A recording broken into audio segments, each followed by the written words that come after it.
Hello, hello, and welcome to episode 7? Yeah, 7 of Cup of Tea with Mr. P. Today we'll be discussing, well, why your hero's gear may not work for you. Hey there, been a few weeks actually. A new school year has started, which means that I'm a lot busier than normal. Plus, I'm trying to firm up a few more shows to close out 2023 with my band, Scattered Light. Speaking of our own bands, this is actually a video I've been meaning to make for quite some time, and I'm sure it's probably something we can all relate to because we were all inspired to pick up the instrument, most likely because of one of our favorite bands, players, someone who, to us anyways, is our guitar hero.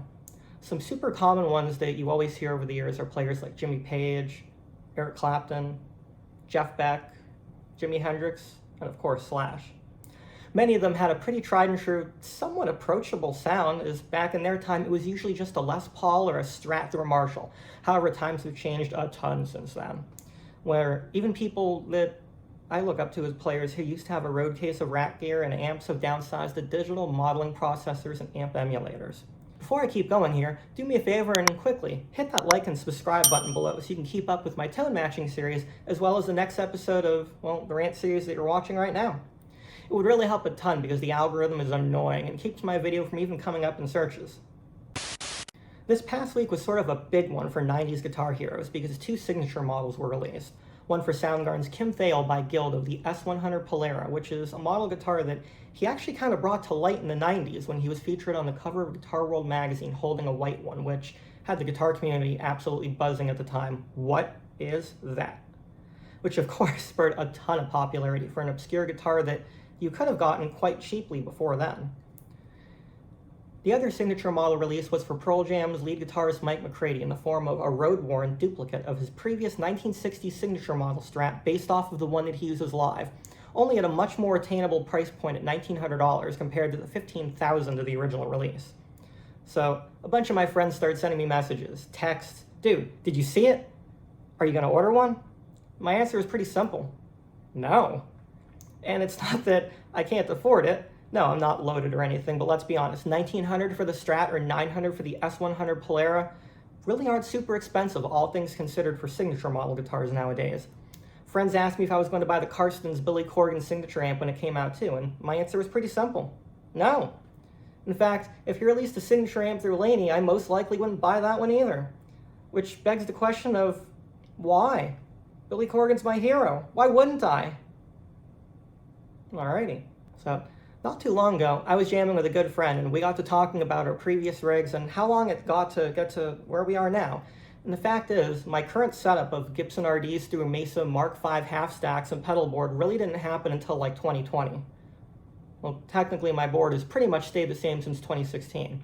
Anyway, before that, I'd been using Mesa dual rectifiers, pretty much off and on for about 20 years. For me, Mesa amps are definitely what works best for me, even if I do occasionally pull out a Soldano. Funny thing, speaking of the Soldano, I'd actually never played one before, but I'd obviously heard one live and on record specifically through Van Halen, Motley Crue, and Silverchair. In fact, when I went to make that tone matching video for Silverchair's Freak Show album, I spent almost a year trying to find a hot rod model. When I finally did find one, I figured that, I'd just use it, flip it, whatever. Done. However, I brought it to practice one day, and it was unanimous that this amp was incredible, and I ended up keeping it. Sort of a happy accident, but how often does that really happen? However, before that, the sound that I was after was that of my hero, Billy Corgan of Smashing Pumpkins. Now, for the most part, I got it.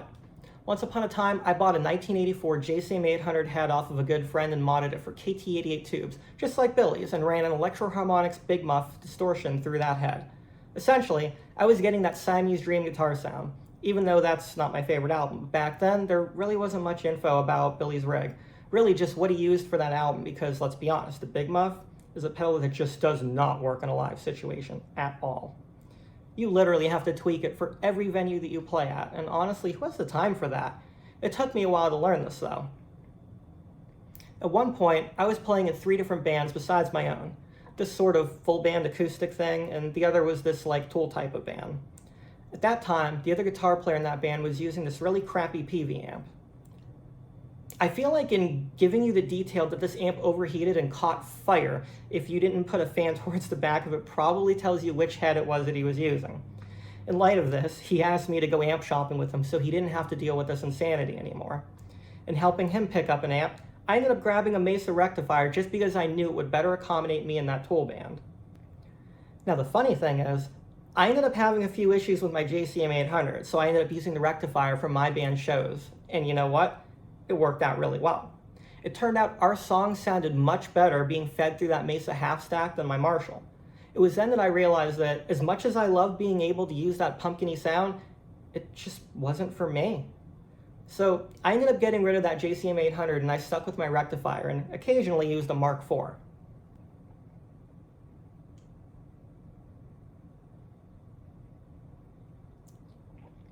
Over COVID, most of my rig, my rectifier head and 412 cab, as well as my Mark I combo, were at my bass player at the time's house. So I decided, you know what? I should probably get a lower wattage head that I can use through my 212 Mesa cab at home.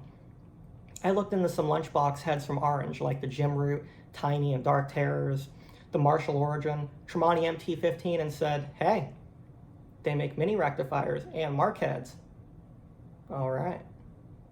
So I decided to check these out, but whether they were 5, 15, 25, 35 watt heads, something just felt off to me. So my friend Scott informs me that the big boy heads can be brought down from 90 to 45 and 10 watts. Well now, that's all that I had to hear. And that's how I ended up with the Mark V half stack that you quite often see in my videos. Yeah, this thing. Obviously, as you can tell by now, I've been through a lot of heads. From a Crate Blue Voodoo to Marshall Valve State, JCM 800, 900, a 30th anniversary model, dual and triple rectifier Mesa heads, a DC5. In the end, Mesa amps are really where I feel the most home at. But it took me a really long time to get there. The same kind of goes with guitars too. I actually made a list not too long ago, and in my over 25 years of playing, I've owned 29 guitars. I currently own 11. That's a bit nuts.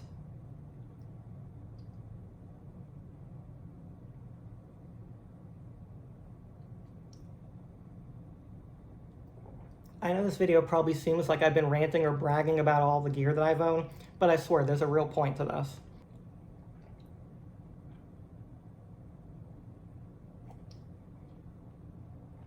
See, a great deal of the time that I've been playing, for about 14 years of that time, I was just trying to sound like Billy Corgan. It wasn't really until 2011 that I finally came to that previously mentioned realization that that sound doesn't really work for me and what I do, even if my band's music is very pumpkin inspired. Now, you might have seen the review video that I did on Billy Corgan's latest signature model, the Z1 from Reverend Guitars. What you don't know is that I ended up getting rid of that guitar like a month after I got it. Do you know why? Pretty simple, really. The guitar felt small on me. When I played, the aluminum pickguard made this reverberation that I could feel, and sometimes hear while I played. And that neck was super tiny.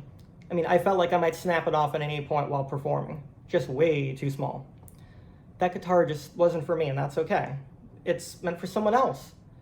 And the same thing goes for other signature models that I've gotten rid of over the years, like the Tony Iommi SG and James Hetfield Explorer. Other guitars I've let go because, well, they were great guitars, but I didn't personally bond with them in a way that led me to write new music. I see guitars as writing tools, and if an instrument can't wring new music out of me, then I don't see a point in keeping it. So I guess my point in all of this is for you to try and find your own sound. We all may have musical heroes and love a sound that they may have, but the question is it right for you? Does their sound and the gear they use truly work for what you do? That's really the question to ask.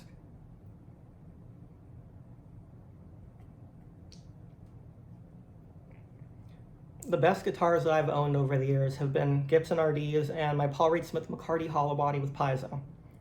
I don't use PRS guitars live anymore, but sitting down writing, they're great.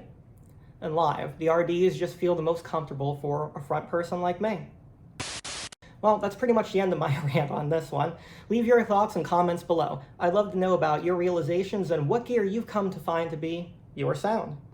Be sure to hit that like and subscribe button below to keep up with my rant videos, tone matching series, and, well, occasional gear review. I'm Mr. P, and I'll be seeing you soon.